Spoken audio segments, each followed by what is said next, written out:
Welcome, everyone. Thank you so much for joining us today. I'm going to give it just a couple more seconds to load everyone on.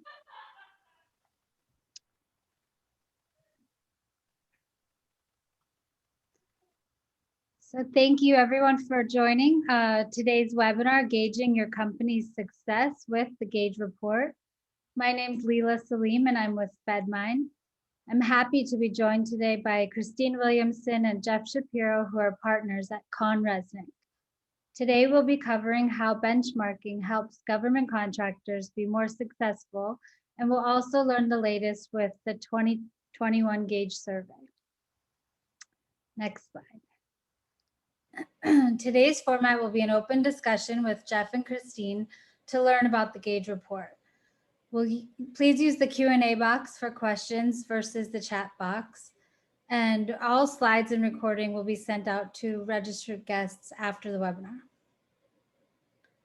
Next slide, please. Founded in 2004, Fedmine is a business intelligence platform that analyzes and simplifies the increasingly complex federal business landscape in real time. We provide our clients the visibility they need in their addressable market of business opportunities. With Fedmine, you can receive twice daily alerts based on opportunities and contracts. Build a pipeline of recompete and newly forecasted solicitations, dissect your competition, quickly view agency profiles, and so much more. The beauty of Fedmine is you can tailor it to any market. We integrate from 17 data sets, and it's all done by our back-end database technology. Some of our main sources are FPDSNG, Beta SAM, well, now it's SAM.gov, USA Spending, GAO, VIP, GSA, and more. Our main clientele are government contractors, both large and small, prime and sub. Anyone who has a need for federal spending and opportunity data can use Fedmine. This includes federal agencies, PTACs, and other support organizations. Next slide, please. I'm pleased to introduce our speakers today. Christine Williamson is a partner and member of CohnReznick's government contracting industry practice.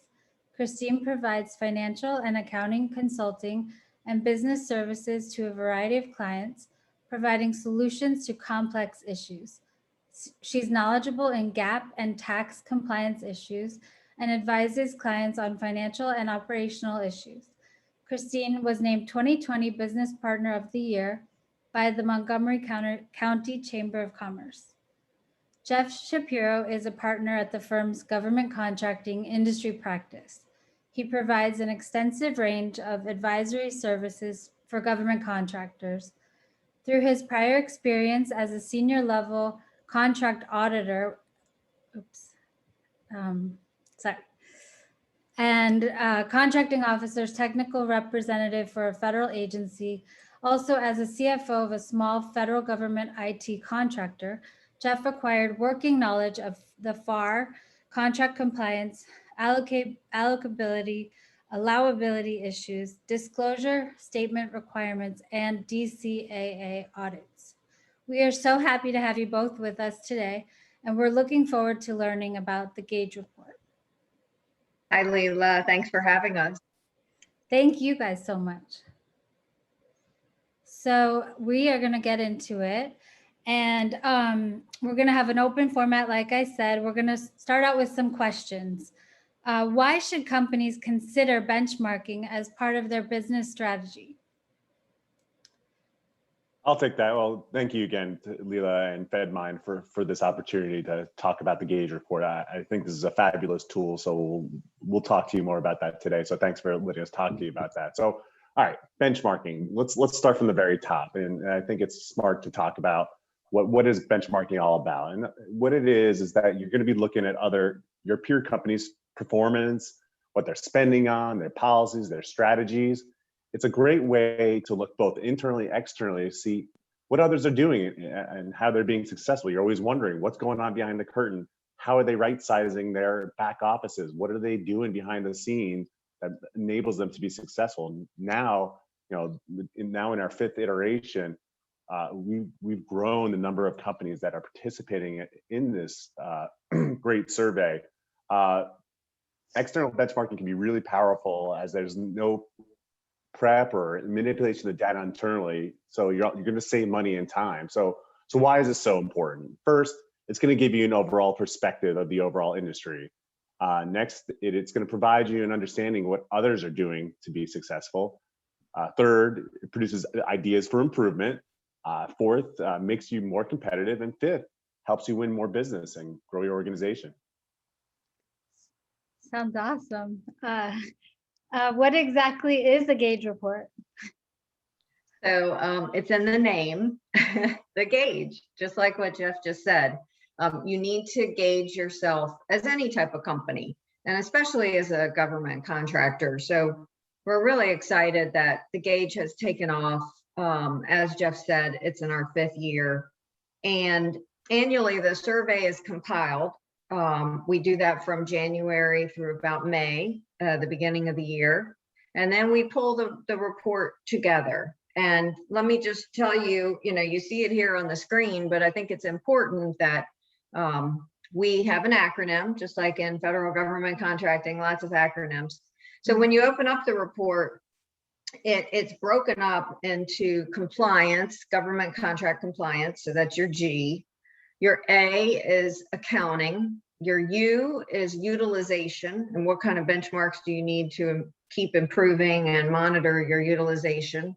Your growth as a company, and then efficiencies. And so we're going to give you some sneak peeks on what the new sections look like for 2021. But that's basically what is the gauge report. How is the information gathered that makes up the report annually? So generally we have about 1,500 contributors. I'd say the first year, that was 2017, we did not have 1,500. That was our first year, and I was glad to get it off the ground and start it. But we had so many accolades from that first year that we knew this was going to be an annual event. In addition to the survey results that we take, we have webinars that we ask questions on. We interview experts within the industry, and we interview companies. The more data we collect and the more comparable year by year, the more valuable and the more valid that the report has really become. All the data is safeguarded. We don't use it for marketing or sales calls, and it takes like 20 to 25 minutes. I'm thinking of more questions as you speak, but what sets the gauge report apart from other GovCon surveys?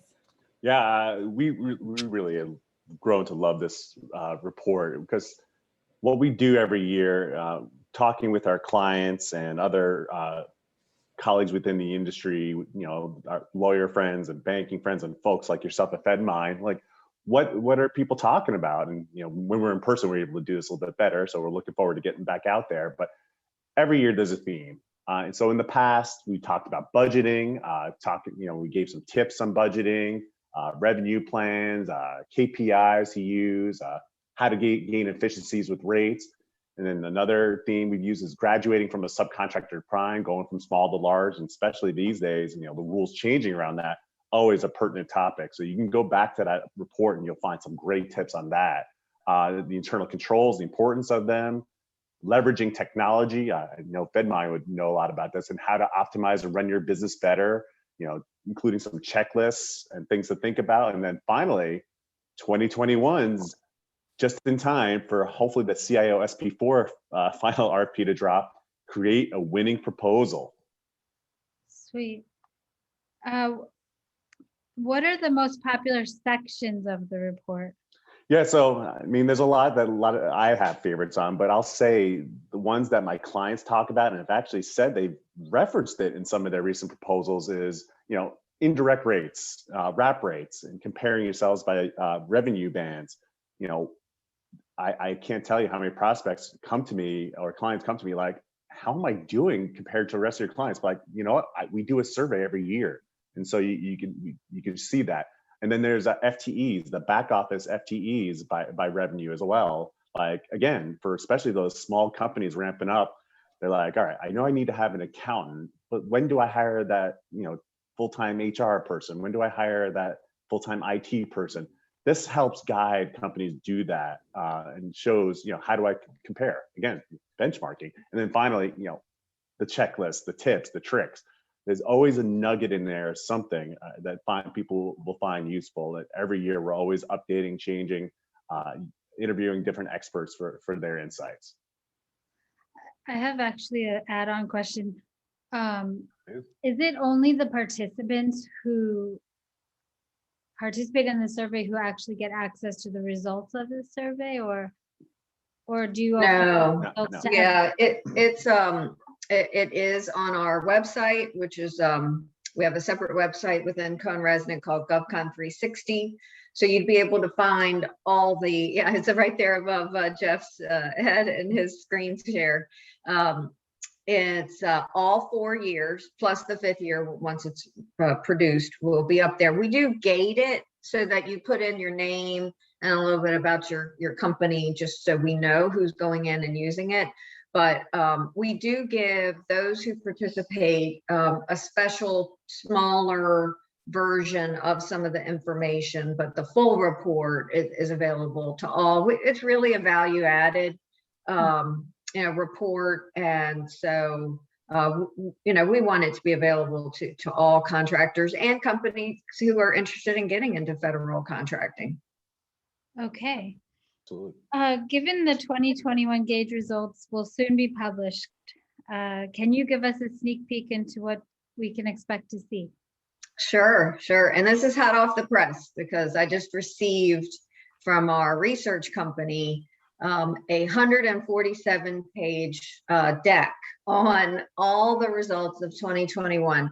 So now this weekend I was deciphering through it and figuring out what would I share here with Fedmine and the attendees on this webinar. And so I've picked out 10 or 12 of items that I think are really interesting. The government contracting industry is predictable, yet has to be nimble and flexible to change.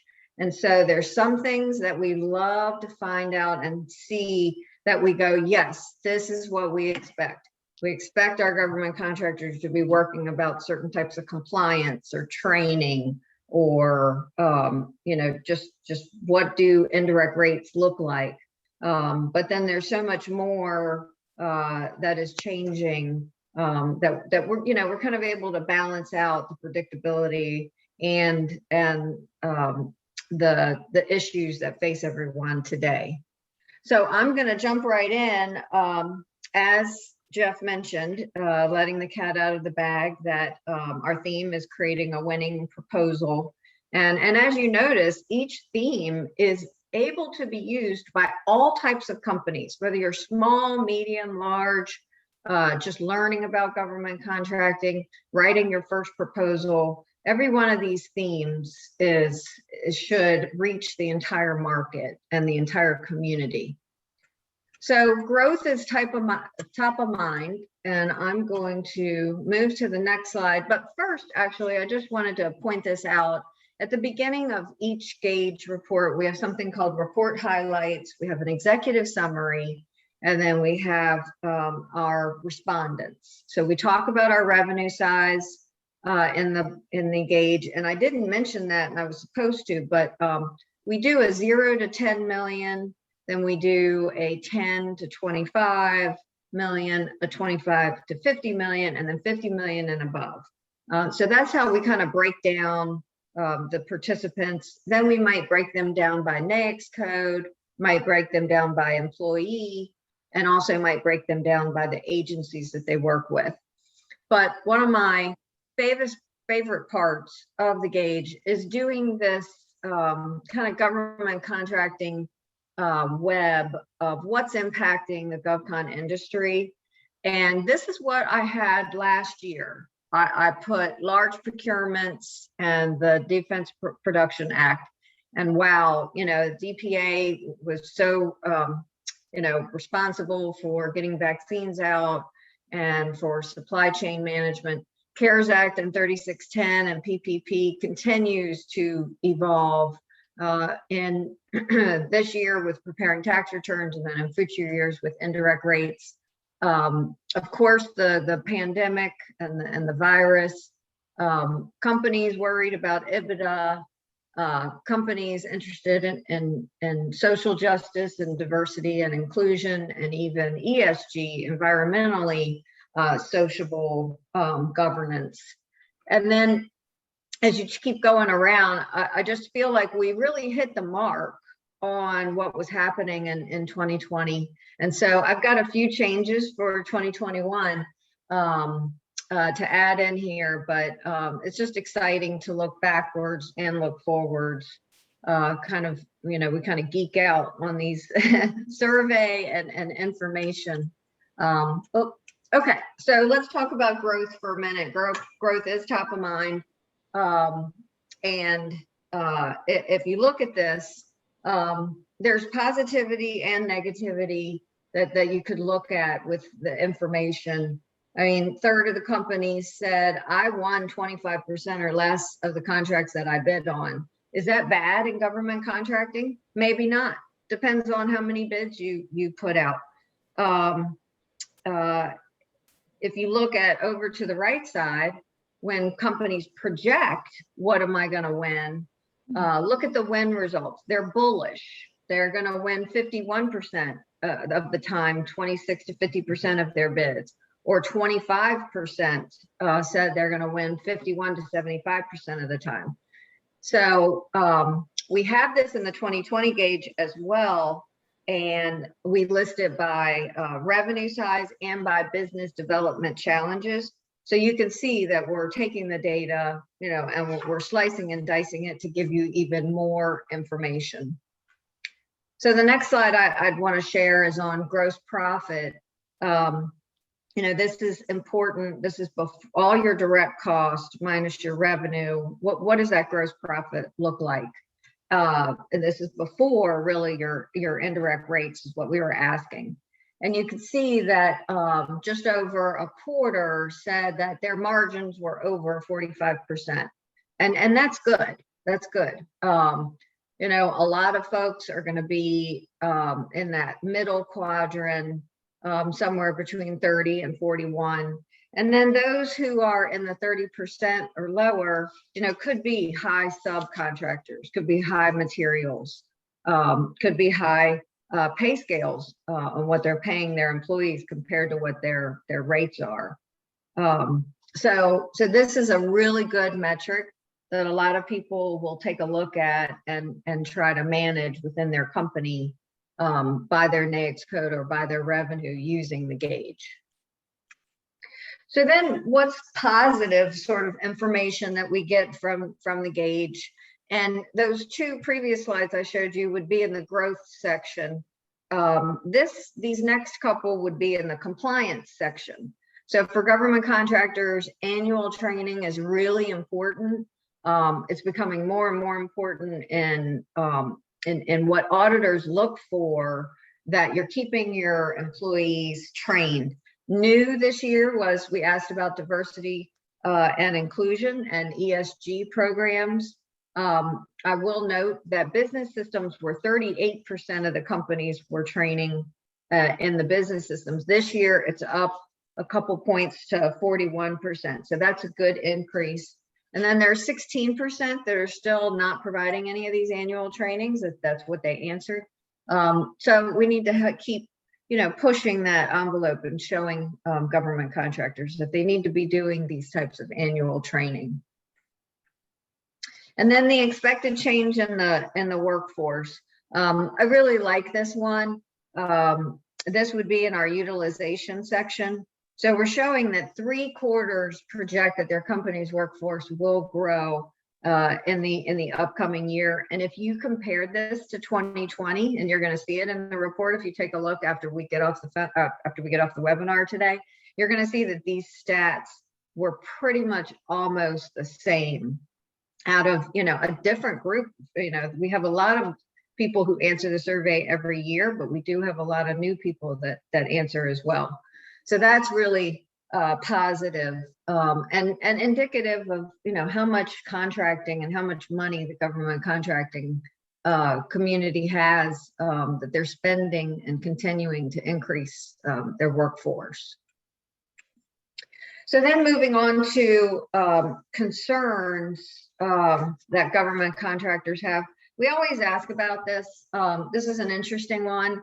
We like to compare budget and funding constraints, cost of compliance, a lack of qualified talent, and then a lack of maybe integrated tools.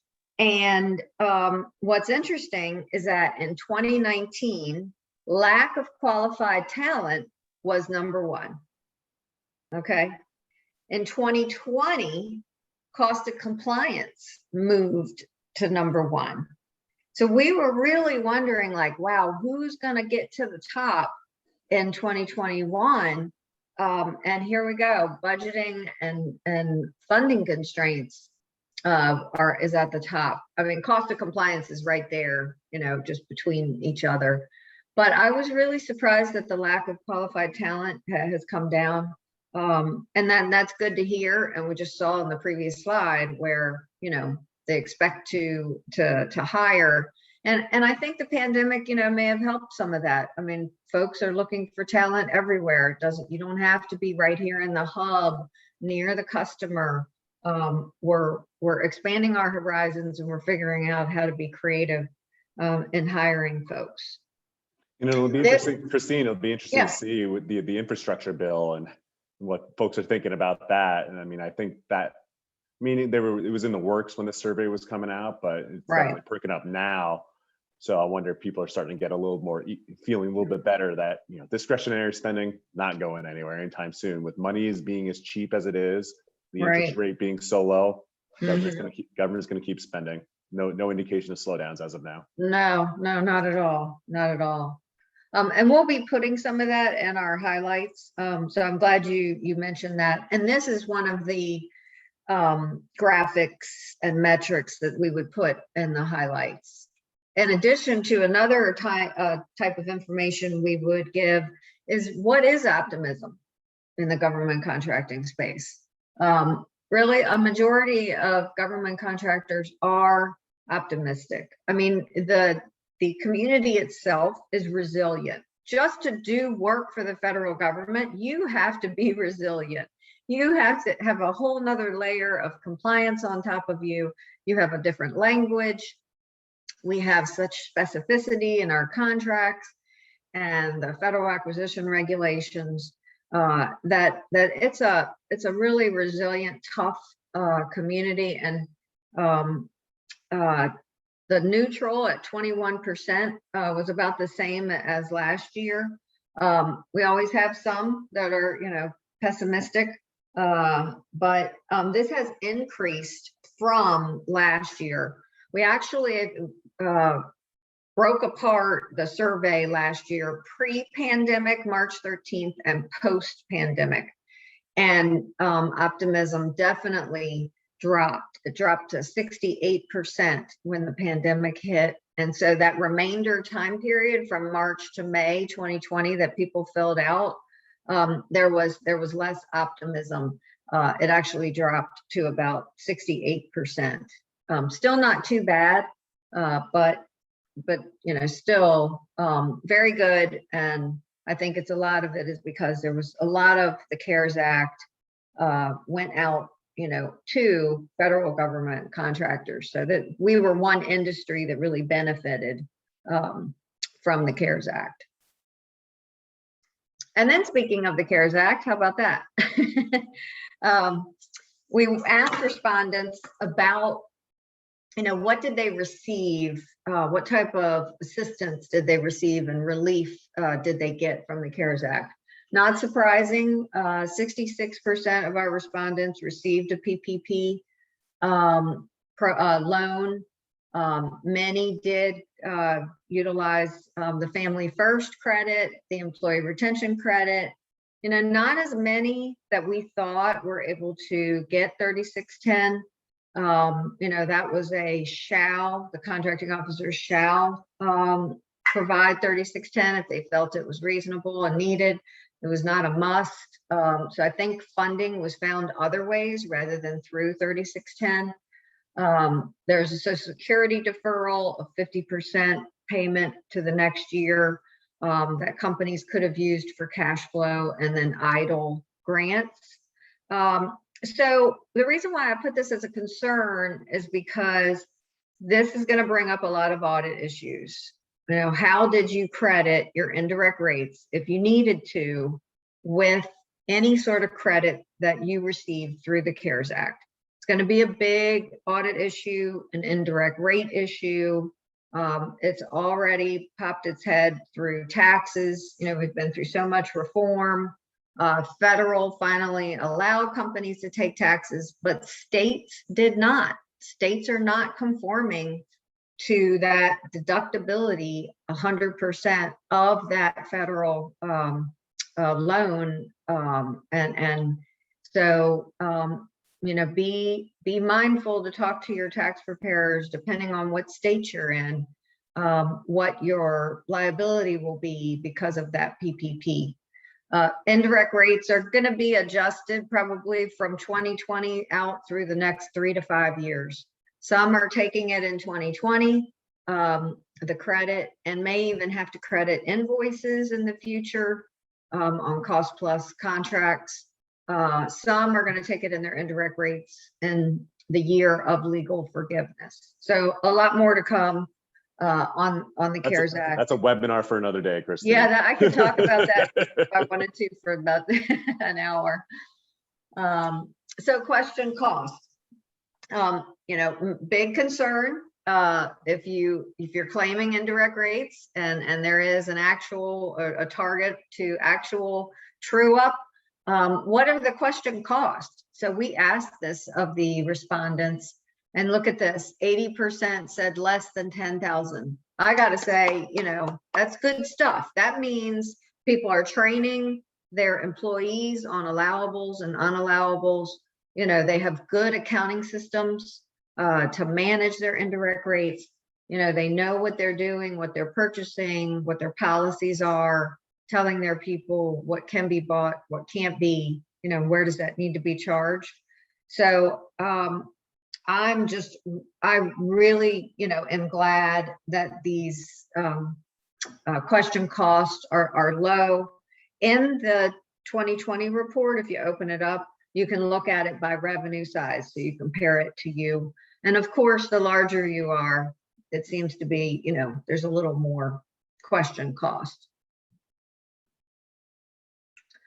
Now on the invoice cycle, I put this as a concern because companies sometimes struggle with getting their invoices out and getting them out properly, getting them accepted, not having to resubmit. A third of the respondents have an average invoice cycle between 6 and 10 days. That's really good. In 2020, that bright orange was 24%. So it has increased to 30% of you are getting that out, 5 days or less. I wonder if that's in response to the government's promises to pay quicker, especially for the smaller businesses, finally putting that in regulation as part of the it may be. And I think it's just, improved accounting systems, accounting structures, getting things set up properly in the beginning. So many of us have learned, spend the time to set up the contract correctly in your accounting system, and then you can get your bills out properly. The only thing that was concerning is that the dark blue number of days in average of an invoice cycle, 15 days, that went up. That was 13% last year, and it went up to 15%. So a little bit of room, a little bit of work there for folks in improving average invoice cycle, but very important. And that would be in our accounting section. Now here's a lot of data here, eye chart to take a look at for a second. But we do ask for the executives kind of what's keeping them up at night. You know,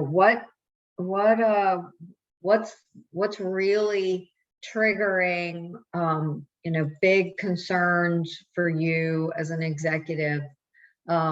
Resource recruiting and retention was at the top last year, and increasing competition was second. So they flipped this year. So you can see the number one item that was ranked was increasing competition for contracts. Not surprising, with all the money and all the procurement coming out, more and more folks are calling us about, hey, I want to set up a federal division, or hey, how do I respond to this contract that I've never seen before? What does this agency look for? So a lot more competition within the government contracting community. And then what I find is very interesting is operational efficiency is still number 3, but not in order actually as the ranking of number 1. If you go past overall economy and you look at cybersecurity, look at that. Cybersecurity is the 4th ranked, you know, number 1 item of our respondents. It was last year in 2020. We totally expected this. Good to see it's at the top of minds of folks. Many of us that are listening, we know CMMC is what is causing a lot of this concern over cybersecurity and breaches that we hear just in general. Many companies have been affected. You hear about ransomware. We just heard about it with our pipeline, with our oil and gas pipeline here and on the Eastern Shoreboard.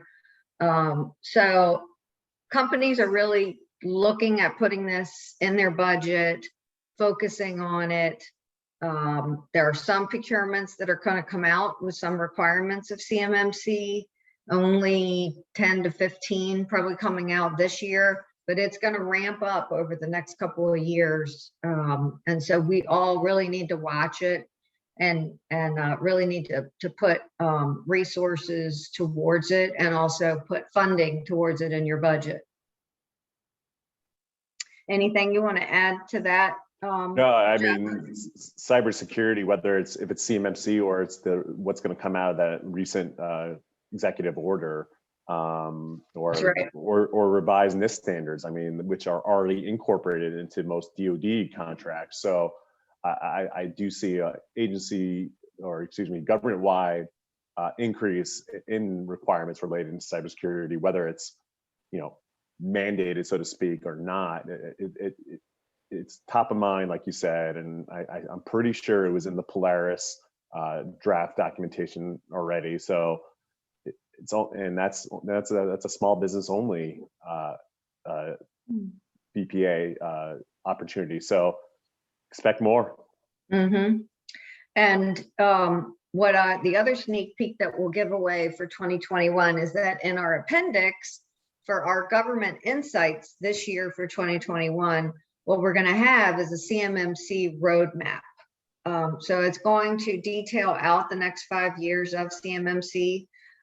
We have been accredited by the accreditation board to be one of these assessors, and many companies will want to get to level 3.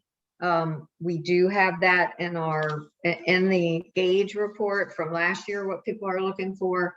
And then this year, I don't think I included it. No, I kept it from you. I'm not going to give everything away. But so many companies are looking at that level 3. So even to be an assessor, we have to be at level 3. So it's quite an interesting time with cybersecurity. But again, back to the slide, you know, the We listed the pandemic. It was last to government contractors as a concern. And really that's indicative of many of them did not lose a beat, kept working, received some sort of aid through the CARES Act, and then just kept on plowing through, got in on the back end, kept their employees hired, kept sending out proposals, and really remained a resilient group. Okay, so more insights that you're going to see, especially since this year is creating a winning proposal. There's a lot more questions about your proposal process, your business development challenges. And so this is one of our mainstay questions that we ask. This would be in our growth section, and we would ask about competition. And what does that look like? Where are you suffering in your business development? What kind of challenges? So we find that most folks, and I think every 5 years, they've said it's lack of business development funds and personnel. Even though we see a lot of money on financial statements spent on BD, it is still the number one item that folks believe that's why they're not doing well in business development, is because they're not putting enough towards it. And then second is lack of past performance. And then really these other two have become very much smaller on lack of a teaming partner. I think, there's a lot of ways that you can gain knowledge now about meeting new people, new companies, and gaining a teaming partner. And then there's still that limited reporting tools that are out there. But really, this was a predictable question, continue to remain the same. On your capture, really, this is your gate process for federal proposals. We just asked folks, do you have a formalized capture or gate process for federal proposals? Surprisingly enough, over 56% said yes, 34% no, and 11% said that they didn't know. They really didn't have a gating of what proposals they were going after, or didn't know if they did. So I'm sure that's interesting to Fedmine, and just how folks determine and run through a process of what they're going to bid on. So that's quite interesting. And there's a lot more questions like that are new this year. All right, so kind of getting close to the end, this is the part that's a little bit near and dear to our hearts, as Jeff and I are auditors. And so this is what we do, the majority of our time, other than we do a lot of, Govcon compliance as well with companies. But here you'll see all the different types of audits that we see government contractors are subjected to. The incurred cost submission is at the top, and that really decreased. Last year, 45% of the respondents had seen an incurred cost audit in the previous year. And look at that, we're here now, 26%. A lot of that is because DCA has caught up. DCA is doing low risk memos.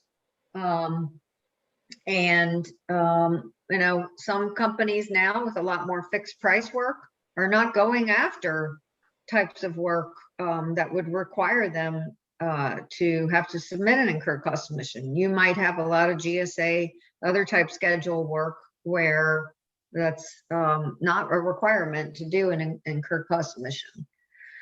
The next two are very similar. The accounting system, 17% of the respondents said that they had an accounting system review done. That is kind of the gold standard of an adequate accounting system. And then below that is the pre-award, or what a lot of people call the SF 1408. It's actually a form called SF 1408. A lot of RFPs require the 1408. That really is the design and the suitability of your accounting system. Sometimes you can self-certify that.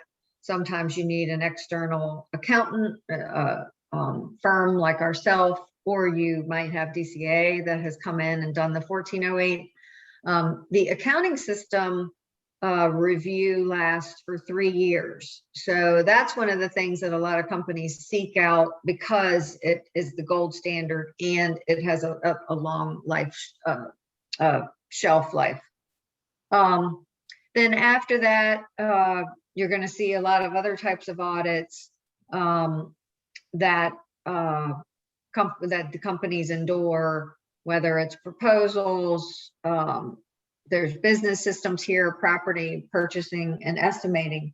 But what's really creeped up is the cost accounting standards, Jeff.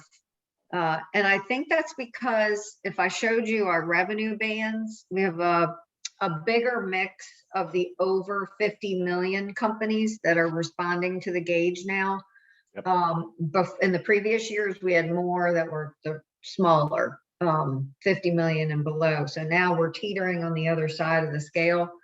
So we're seeing earned value picked up. We're seeing cost accounting standards picked up, and material management system and defective pricing.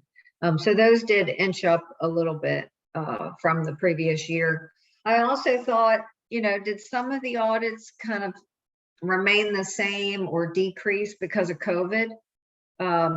You got to think that auditors maybe were kind of called off for a couple of months. I know we do audits where the respondees, the auditees, were not able to get to their offices and get us information for quite a few months. So some of our audits that we even do were delayed.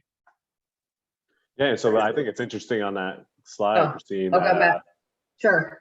Yeah, 9%. I've seen floor checks. That's all in a virtual environment. We've actually done a couple of floor checks on behalf of our civilian agency customers.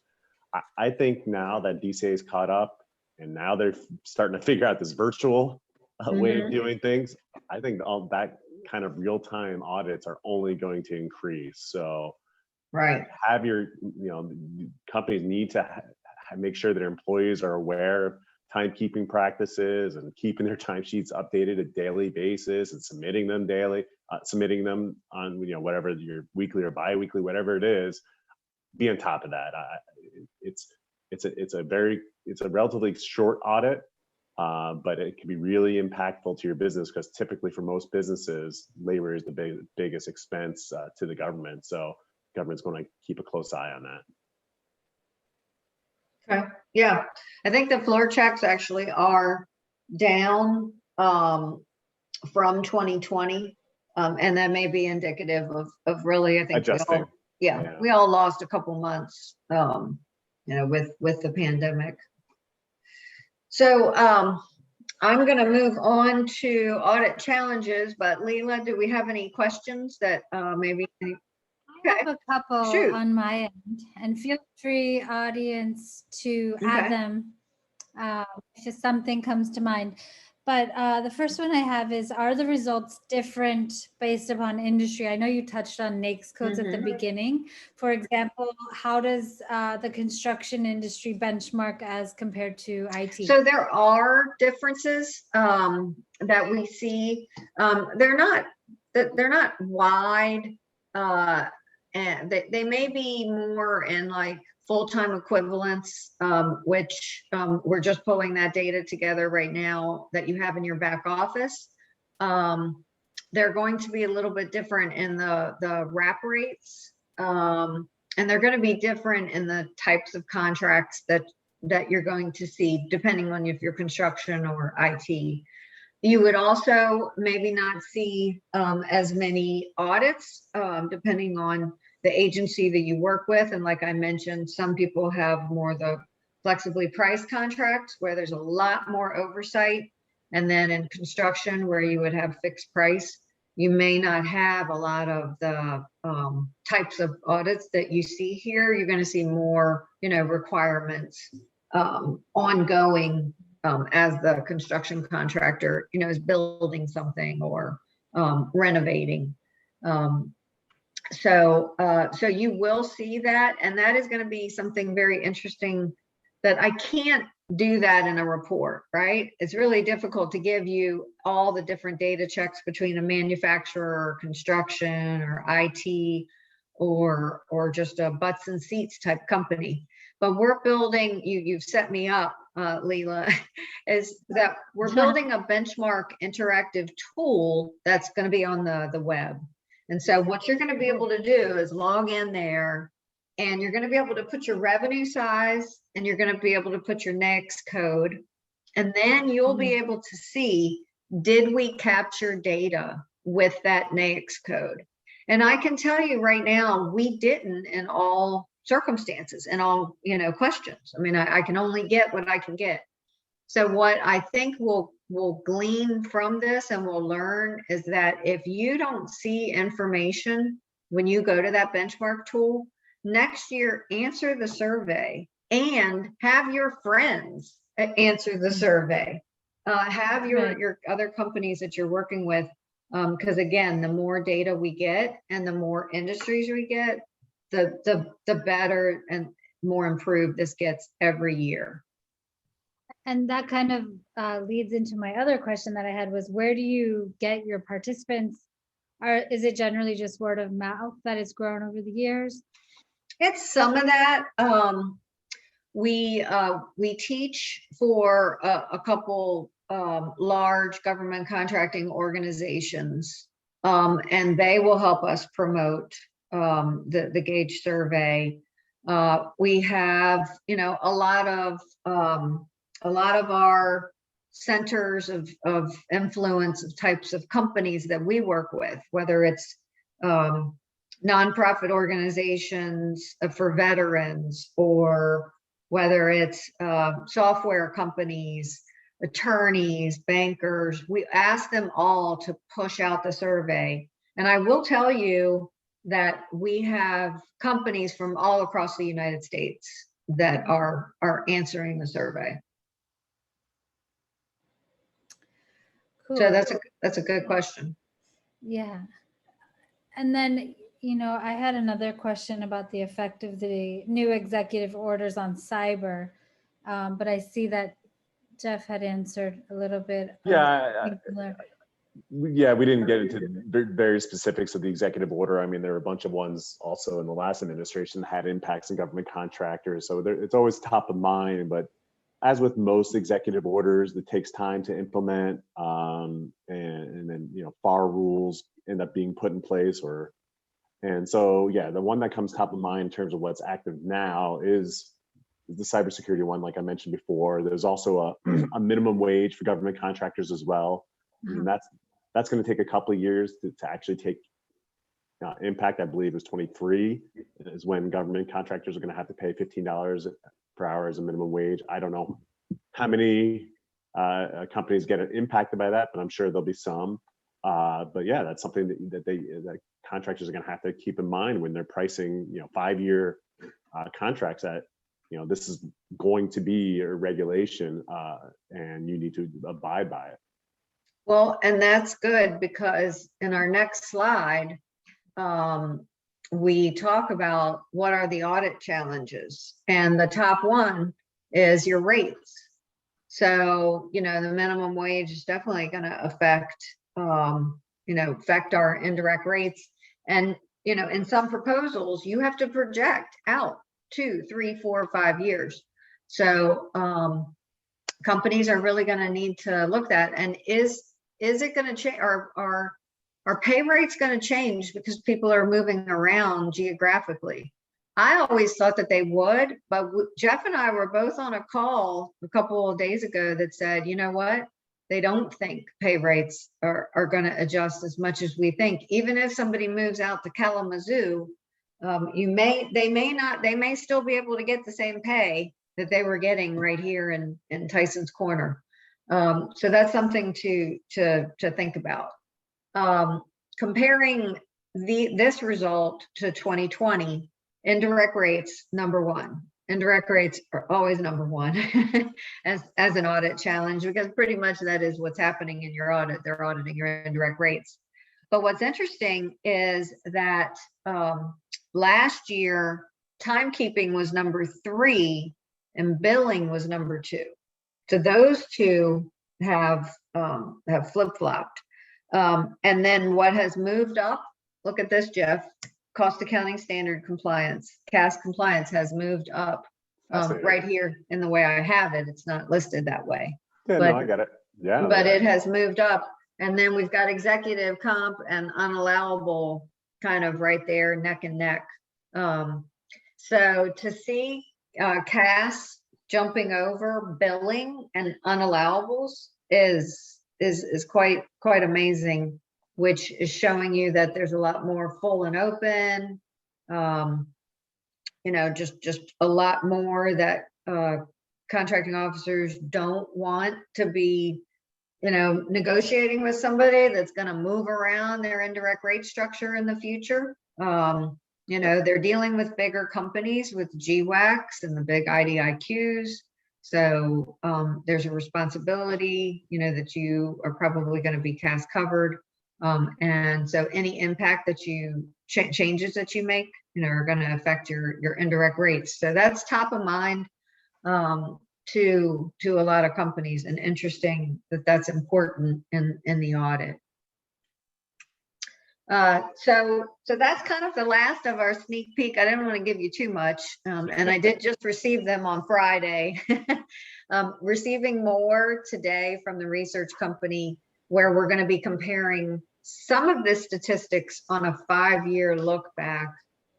So you can see that that's kind of the most interesting part, is seeing what increased, what decreased, kind of what stayed the same. And then, like you said, Leila, you know, looking at it by your industry, is that next level down. Fantastic. Any more questions from the audience? Feel free to write them in. We will have our contact information up as well and in the slides. So if anyone wants to reach out indirectly or after this call today, that's fine also. Jeff and Christine, thank you so much. Do you have any last minute reminders for our listeners today? Well, Christine, Well, you want to go ahead? Go ahead. Well, I was just going to mention the benchmark tool. If, you know, we're going to be doing a big campaign to promote that benchmark tool in June. So you're going to hear a lot more about that.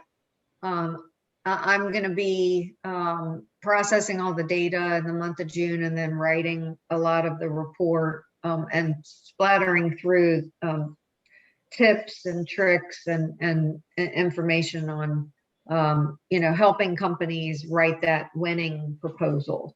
You're going to see that all through the chapters. It's not just in one part. It's going to be, you know, that is the theme, and the theme runs through the entire report. And I would love for folks to visit Govcon 360 right now and look at the last 4 years. I think, you know, you could be right now at a point where you're halfway through the year almost, and you're trying to figure out, do my rates look good? Does my invoice cycle make sense? Do my days sales outstanding, you know, are my people, you know, collecting when they should be? What's my FTE count in contracts or in HR? You know, what is my wrap rate right now? And let me take a look at the gauge to compare myself. So those are the kind of things that I'd love for folks to go in and take a look and prepare themselves for what 2021 is gonna say. Yes, absolutely. And we'll soon do our own webinar on the gauge report. We put on a monthly webinar series hosted by CohnReznick, and this will be the featured topic. Is it July, Christine?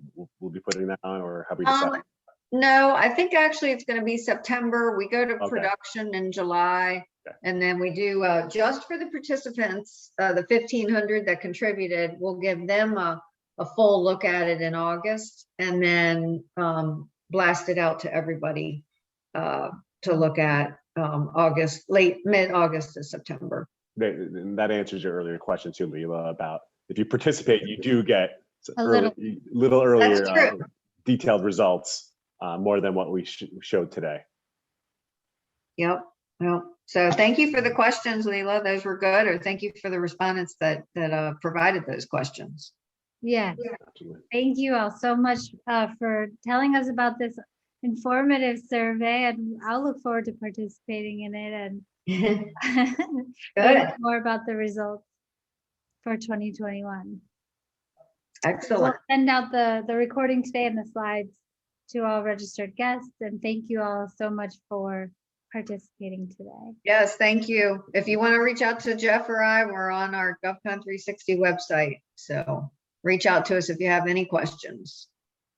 Thank All you. right. Take Thanks, care. everyone. Have a good Thanks, afternoon. everyone. Take care. Bye-bye.